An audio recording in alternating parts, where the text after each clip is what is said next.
Okay, here is the SuperFlip pattern. We're going to flip these two edges, and we're going to flip these two edges on the bottom. So align the two you want to flip here and here.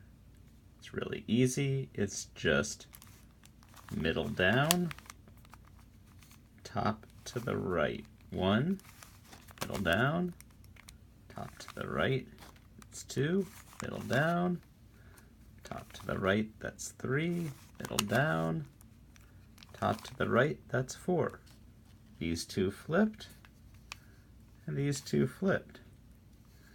And just to show that it works, we'll flip them back.